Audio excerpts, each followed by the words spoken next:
Alright, what's up y'all, it's LakerFan here. As y'all can see by the title of today's video, my main build has 25 3-pointer in NBA 2K22 Next Gen. Do I regret it? We're here to talk about that in today's video. I hope y'all enjoy. If you do, for the drop a like, sub if you're new, turn on them noties, all that good stuff, and like always, try to 1,000 likes. Now I know there's gonna be a lot of people who are clicking on this video. Maybe you're not even subbed to the channel. Maybe this is your first video you're ever watching from me, and you're looking at this build, you're questioning it, you're laughing at it. I understand. And if you are one of those people who's completely against this build and you think it's going to be complete trash no matter who you are, I highly recommend you guys check out the mixtape that I dropped yesterday on this build specifically at the 6'6" with 99 driving dunk with no three-pointer. And I 100% guarantee you're going to change your mind in terms of what you think of its usability. Now, to be just completely upfront with you guys, I do still maintain a 90 win percent with this. I play stage 3v3 of all things, where three-pointers rule, and it's just what the whole game revolves around on stage 3s. And every year in 2K, but especially this one, I 100% believe that whatever style fits you best is what you're going to play best on. And for me, this is my play style right here. I like to have the ability to handle the ball and actually be quick with it in my hands as well, and then still be able to ISO for dunks, and pretty much it is quote-unquote rim running. And I know that word, that term, has such a negative annotation to it throughout all the years of 2K, of rim running taking no skill and slashers really just taking no skill. I really don't believe that was the case in the first place, but this year it has amplified even more in terms of it takes a whole lot more skill to be a slasher, with the aggressive dunk meter timing and all types of stuff like that,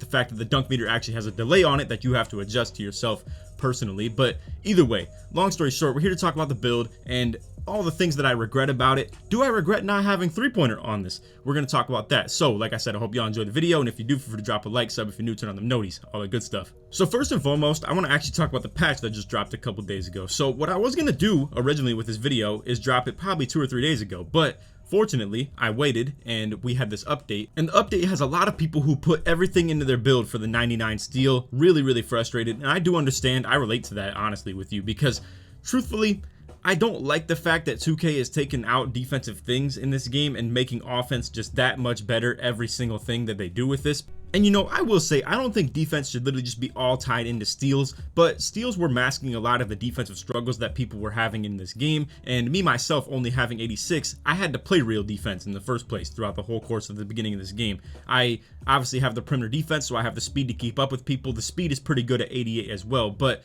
with the steal being 86, I wasn't just steal made like everybody else was in this game, with 99 steal and Hall of Fame pickpocket and Hall of Fame interceptor, with again 99 steal relating to the off-ball lanes. And honestly, for me, it was just natural to play regular defense. But now, I will say I don't regret the steal rating quite as much, because it's not something that people can just 100% have the staple in their game be, and 100% just tie their defensive ability to only steal rating.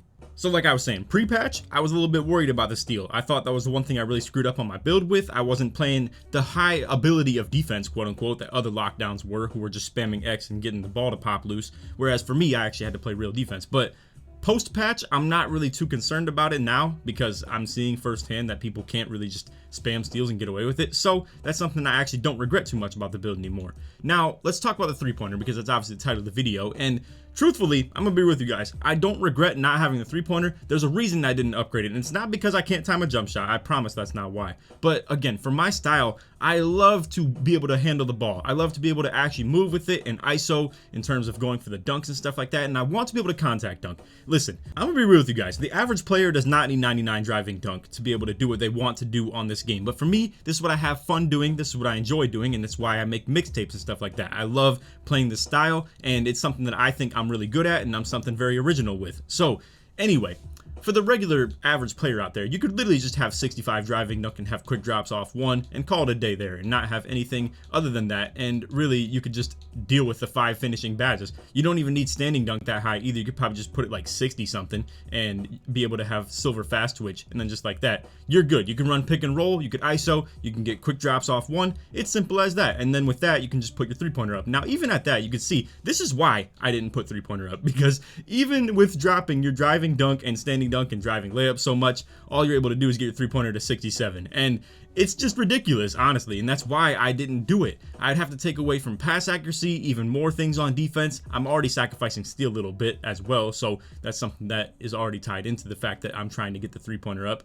One thing I will say that I could take down on this build is definitely going to be vertical. However, I love having vertical for the sake of chase down blocks, rebounds, all types of stuff like that. I know it's not factored in entirely to dunking because, I mean, you could literally have 40 driving dunk with 25 vertical and still have the CJ McCollum dunk package and just still dunk the ball. I mean, realistically, a 5'9" player would need more than 25 vertical to actually get up that high for a dunk, but 2K logic either way. So anyway, long story short, I understand that the average player wouldn't need 99 driving dunk, but I love it for my style of play, and I don't feel like I need 3-point on my build. Another factor into this build that I probably could change, but we're going to talk about why I like actually having it, is going to be the 90 pass accuracy. So it allows me to have gold dimer and gold floor general. I get gold floor general at 88 pass accuracy and dimer at 90 on the dot. So you need the 90 to have those things. And for me, in my style, I play the one spot on 2v2. I like to ISO, and I play with people who have lower 3-point ratings. I'll play with maybe 7-3s who have 73 3-pointer, and it helps to have things like dimer and floor general if needed. And on top of that too,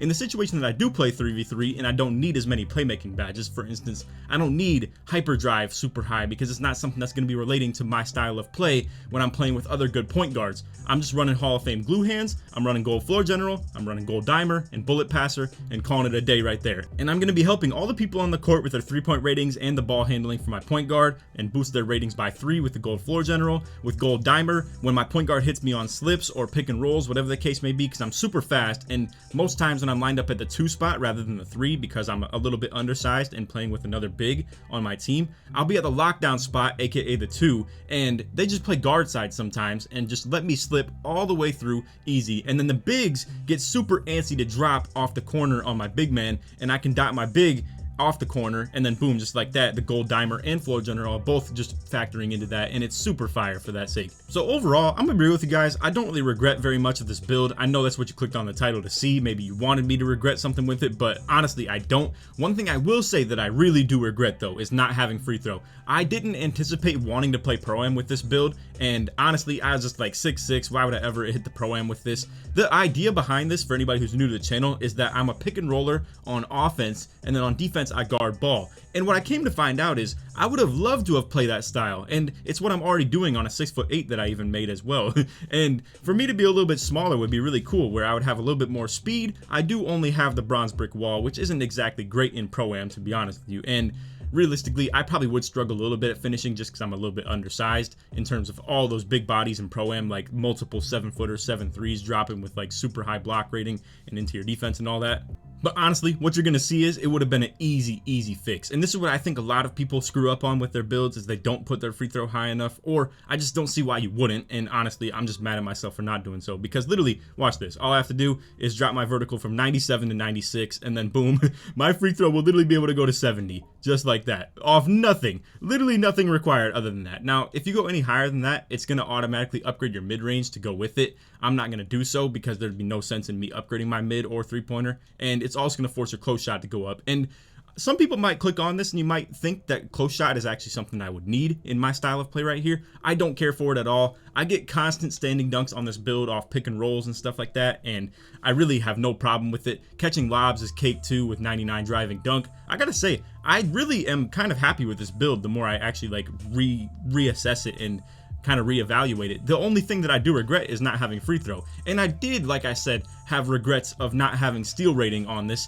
to the max, or having it to Hall of Fame pickpocket and interceptor. But honestly, with the update, I really don't care that I even did this anymore. So I'm glad I waited to do this video, because I would have just completely misinformed you guys if I were to do it like 3 days ago, and I would have had a completely different opinion on my steal rating. But anyway, honestly, this is the build right here. I love it. I really have no problems with it. The only other thing I'd make a case for is maybe the fact that it would be nice to have 85 ball handle, which would give me a couple different dribble moves or just animations and stuff like that. But some of them are tied to being 6'4" and under, and I am definitely not doing that. So honestly, 80 plus is perfectly fine for me. It gives me the Damian Lillard behind the back, or now that it's been patched as well, the Damian Lillard behind the back is no longer the Damian Lillard behind the back, and it seems Scottie Pippen is what that is. But both of them look pretty good, and honestly, you can get them both with just 80 and being 6'6", so it's perfectly fine with me. 84 speed of ball is really fire too.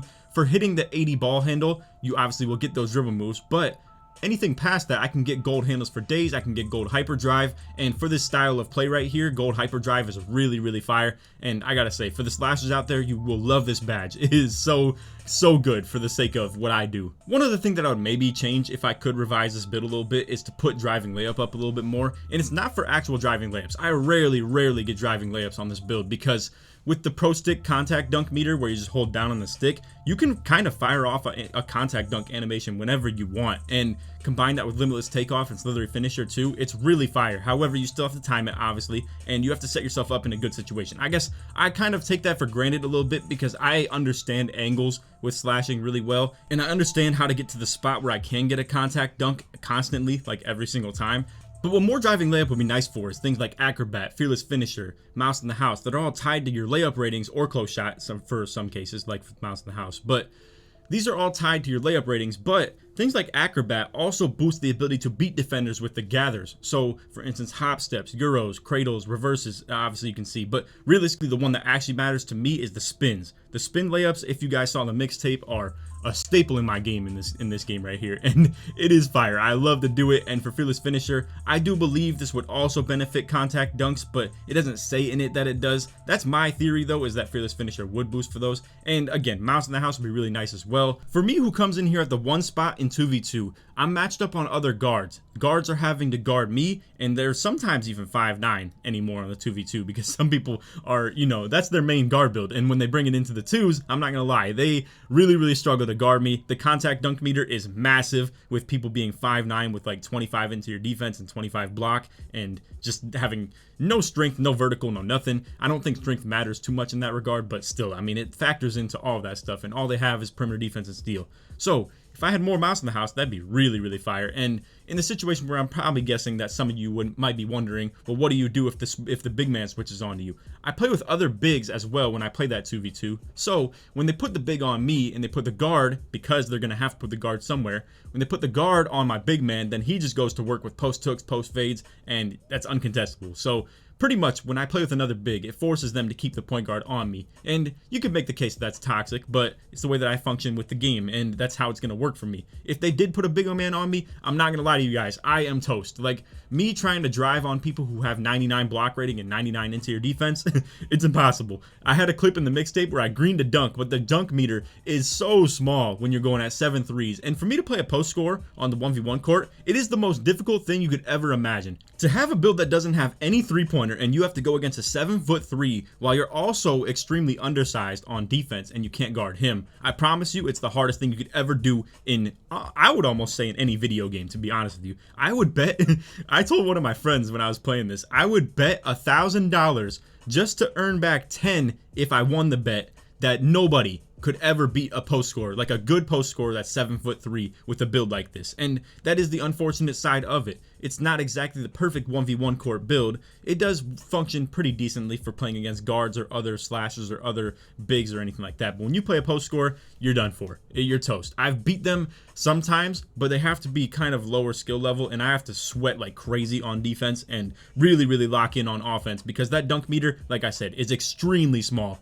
So anyway, for this little revision that I did right here, where I dropped my vertical by 1 and put the free throw up, you could probably just put the rest in the strength. I think it'd be decent to have. I don't really struggle screening very much in this game, but realistically, it's because when I do play comp stuff and I am playing as a screener, like I said, I'm lined up at the 2 spots. A lot of people play guard sides and they just double team my point guard. I take the free slips. If you play with a build like this, I highly encourage you to play with a good defensive lineup. You do not want people to be able to 3-up on your point guard, and then for you to have to really struggle defending them, and they just get 3-pointers all day. And then just like that, you're behind them on the scoreboard on the 3v3, and then you're really down bad, because they're going to just double off of you, and your point guard doesn't want to hit you because he needs to get 3-pointers up, but then he has to fight through double teams. It's not going to be a good day.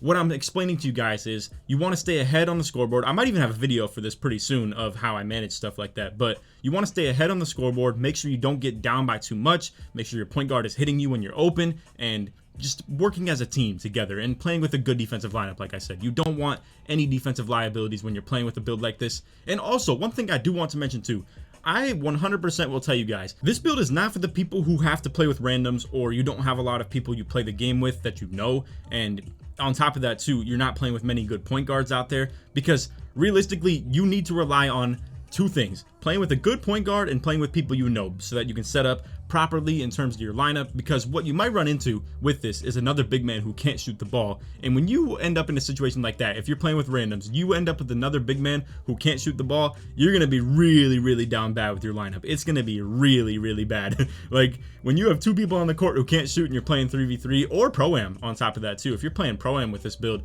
and you're running into another big man who can't shoot, you're really in a bad situation. And then on top of that too, if you're playing rec with randoms too with this build and you're trying to set screens at a 6'6", they're gonna be like, yo, what is this dude doing, bro? Like, go to the corner, do something. And then they don't know that you can't shoot the ball. So it's gonna be a really bad situation. I recommend, if you make a build like this, that you have at least teammates that you play with and can cooperate with. And then also, what it sets up really well with is if you have another friend who makes a 7'3" who can shoot the ball and he can play the big man spot, and then you can set screens on offense and play on ball defense, and then your big man teammate or friend, whoever the situation is able to play the backside. You can play twos with him together as well, and then if you have another point guard that you can play with, then boom, you can factor in 3v3, and it's a really cool build to play the two with. I have a lot of fun on this, on defense and offense, and like I said, the versatility of this, where you can play the one spot on 2v2 and then still even play as a screen setter on offense when you play 3v3, and either way you can always play on ball defense. It's really fun.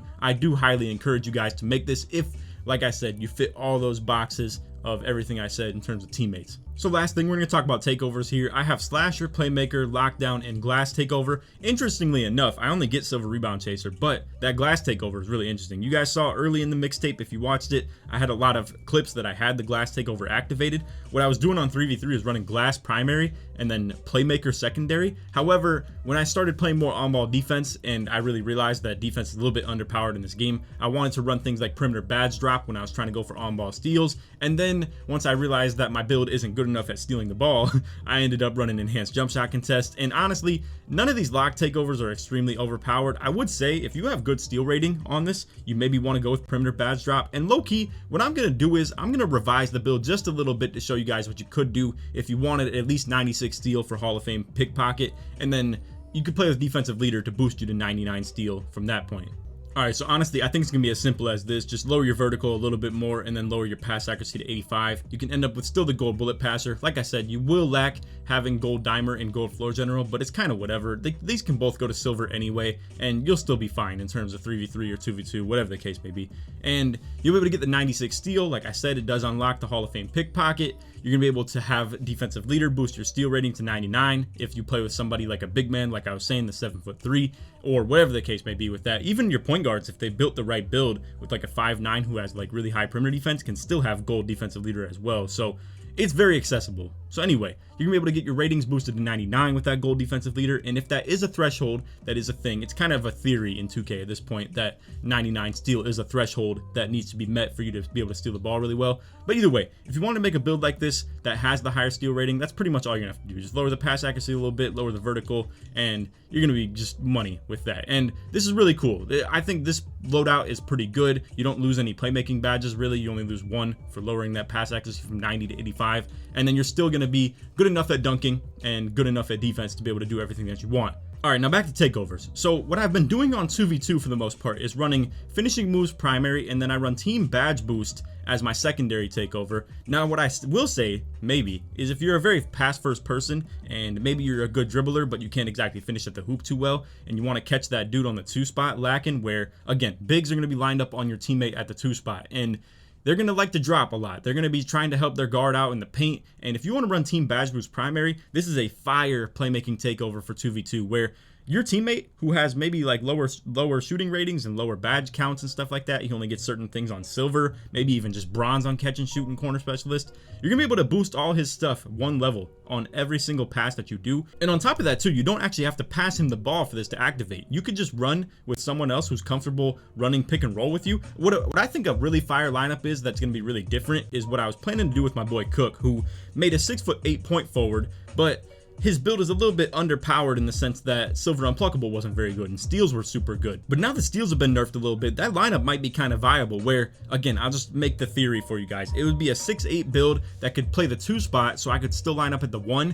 and ISO those point guards, and then if they put the point guards on my boy Cook, pretty much, right, who would be at the 2 spot, we could run pick and roll, and then if I have team badge boost activated, he's getting all of his playmaking badges boosted, he's getting all of his shooting badges boosted, and if any situation where I have the ball and he's dexing around off ball, I can still have playmaker takeover that's helping him shoot the ball, and people cannot sag off him. Simple as that. So I think team badge boost is really fire. We did a video on team takeover boost, but honestly it's not worth it for 2v2. Again, for 2s, I probably recommend playmaker and slasher. For 3s, I would say something like lockdown and glass cleaner would probably be good, or maybe even team badge boost or team takeover boost for 3v3. It'd be worth at least thinking about. But anyway, that's all the video. I hope y'all enjoyed. If you did, feel free to drop a like, sub if you're new, turn on the noties, all the good stuff. Like always, let's try and 1,000 likes. And if you made it to the end of the video, put team in the comments to show support's made all the way through. Also, we'll go ahead and just finish the build. I just want to show you guys the title. It is gonna be a two-way slashing playmaker, really cool. And like I said, this is my day one build right here, and I would like to think I hit the nail on the head, but a lot of people, like I said, would think this build is just trash. They say it's garbage, and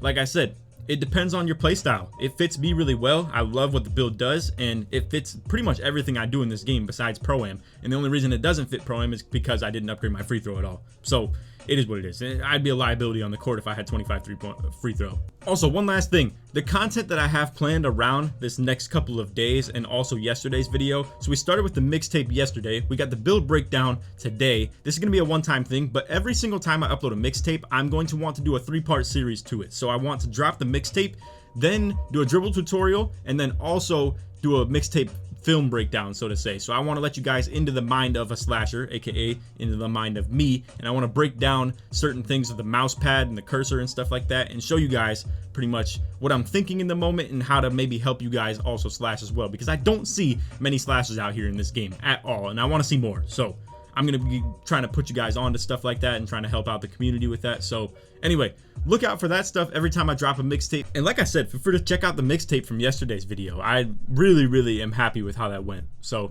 anyway, that's all for the video. Hope y'all enjoyed. And on that, take it easy, man. Peace.